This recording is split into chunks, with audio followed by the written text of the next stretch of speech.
mouth. Know your role and shut your mouth. Alright, here we go.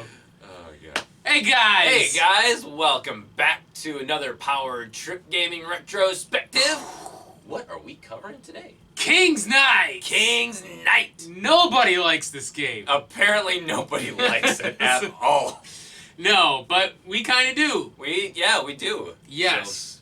Fucking King's Knight, man. Square's first kind of foray into RPG sort of shit. It really was. So Yeah. the game came out in, I want to say it was 1986 in Japan, but it came out in 1987, 88 in... Pretty sure it was like 87-ish. Yeah, in the United States. The wonderful thing about this game, too, is that it really kind of was it wasn't a trendsetter, but it was actually published by Squaresoft. And it was their actual, it was their first release in the United States. Squaresoft. It was the first game that they had ever published. And then, obviously, they were Square in Japan, they were Squaresoft in the United States, but obviously Squaresoft went on to much bigger and much better things, and has continued to be the juggernaut that it has once 1990 came with Final Fantasy. And merged with Enix to make Square Enix. Mm-hmm. Now it's one of the biggest, most powerful RPG developers, franchises, Yeah, and I mean, just the Final Fantasy series alone is huge. I mean, there's countless more Square Enix titles, all of which elude me at this point. I think Valkyrie Profile was Square Enix. The Kingdom Hearts? Kingdom Hearts, yeah, it would be wow, good. how was that eluding you? Because what have I been playing lately that was Square Enix? You're never going to be able to think about it. I think Last Remnant for the 360 was Square Enix.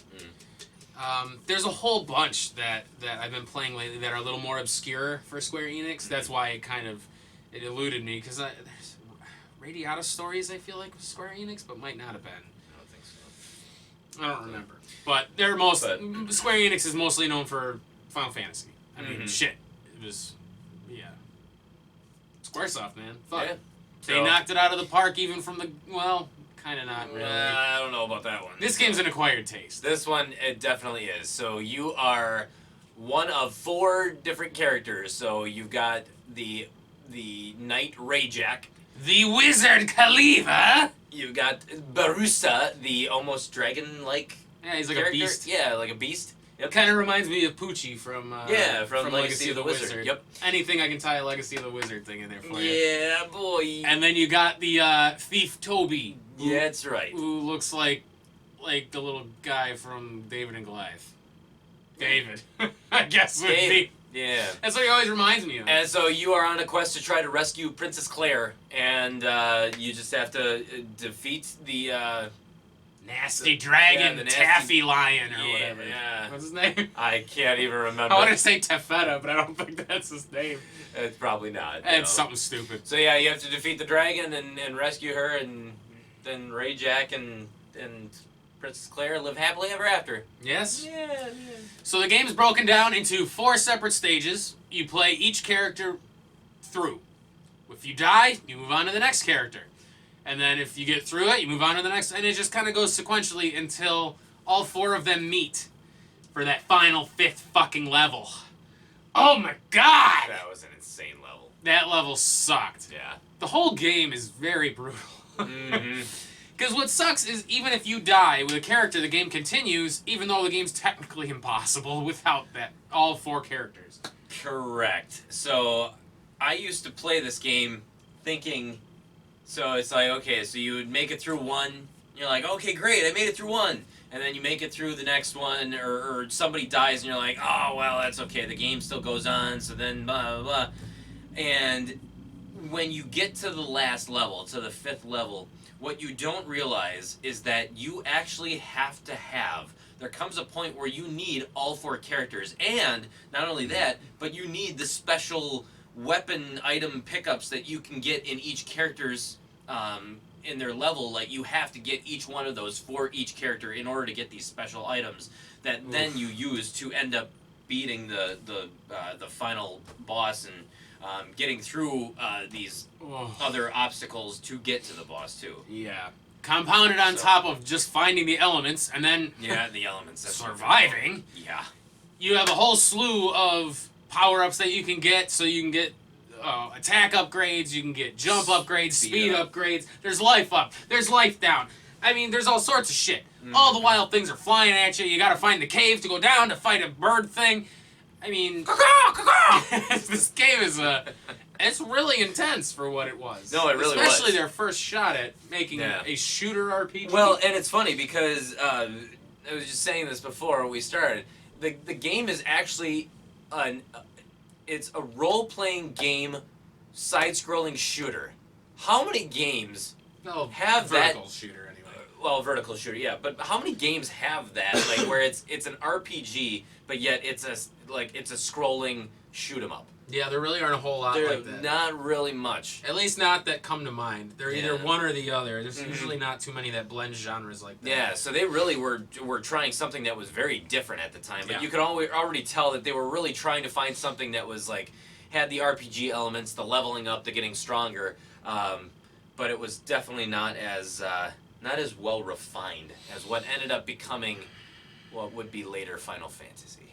Yeah, it was definitely very rough. Yeah. So I suppose with that, we'll move on to difficulty. What would you give King's Knight for a difficulty? I can't even remember, but when we got to the 5th level, there was unlimited continues, right?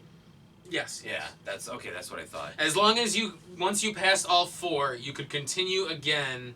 And it was in the instruction booklet that you could continue because you could replay any of the stages to get more of the power-ups. Because in level 5, your stats were an average of all the other 4 characters. Mm-hmm. So if you got 3 weapon ups and then was there, I think 4. I don't remember how many there were. So many. There are so many, like 5, I think. It would round it down to a 4 because you were, whatever. Mm-hmm. It would just average out between the 4 characters. So if a whole character died, you lost all of his stats. Made the end very difficult. Yeah, it really did. So and impossible. And impossible, of course, because you needed everybody's special to get, well, mostly everybody's. You could kind of forego Rajack's item because he really I never used his. Yeah, but there was 4 different elements per character. There was an A, a B, a C, a D. Right. In order to use or to have that element, you had to get, like, if you wanted the A element for your team, you had to have gotten all 4 A elements for each one of the people. So technically, there was no element, like, I think B and C were the ones that were required. You had to get those for each one of the characters. You couldn't just avoid them. Yeah, I think, wasn't B for Kalivas that destroyed the monoliths? Yeah. That kept you from progressing? Yeah, it was the monoliths. Yep. Yeah. Mm-hmm. And then D was Toby, I'm pretty sure. That let him do his dragon-y thing through all the things. Yeah. But, yeah, I mean, you needed all the elements. So as far as difficulty goes, this one was rough for us. But it was rough. I personally, I would say it's around a 6. I was gonna say 6. Just I mean, unlimited continues, really? It's unlimited continues, but at the same time, if you die with a character, like, if you only have 3 characters and you don't know that you have to have all 4, then, I mean, you're screwed.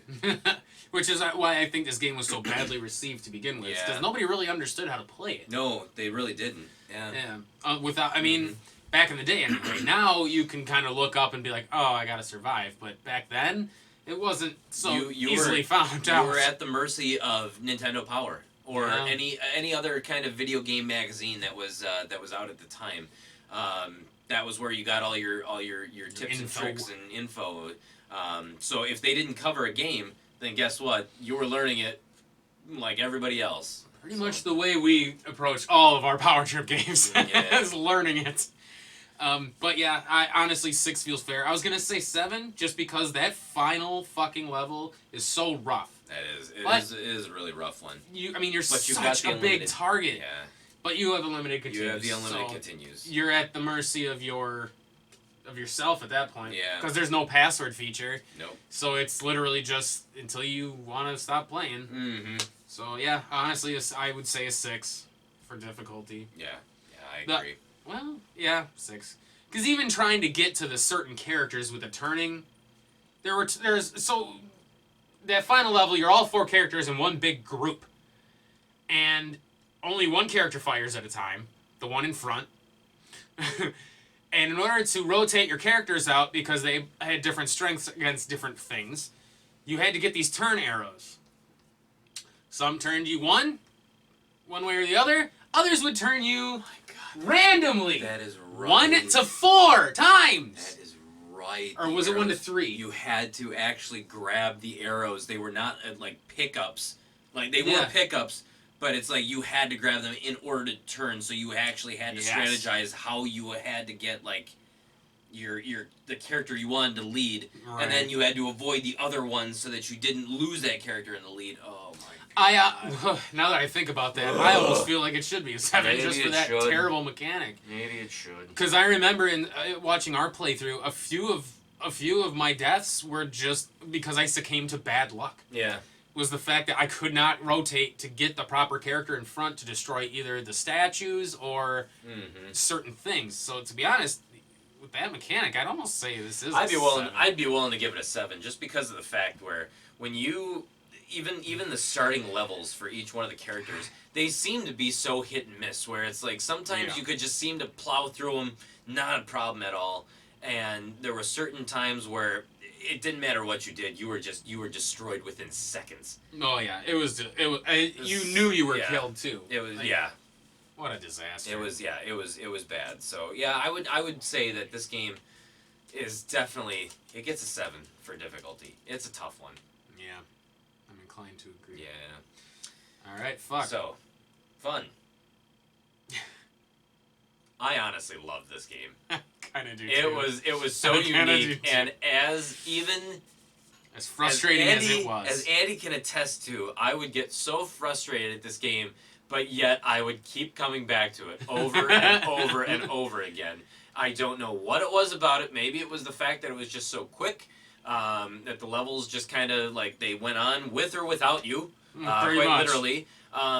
But there's something very charming and something very endearing about this game that I just absolutely love.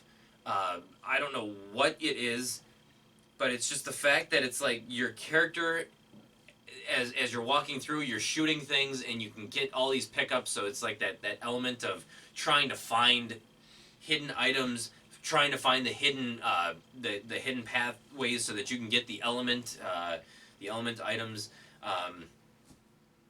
The music is, I don't know. The music there was like 2 songs. Kind of forgetful, or if Oh, that's right. That's right. And there were like 2 or 3 songs total. The graphics weren't anything that were really like special about it. It was either. okay for the time. It was okay for the time. Honestly, the style of the gameplay was definitely unique. There's really nothing that came before it, and there really wasn't anything that came after. Not really. Not that I can think so of. The game, so the game itself is definitely unique. And while it is extremely difficult, the game is actually pretty short too. Oh yeah, it's really short. If you're magically able to get through this in one go, I would say it's about 20 minutes. 20 minutes. Yeah, 20-25 minutes. So.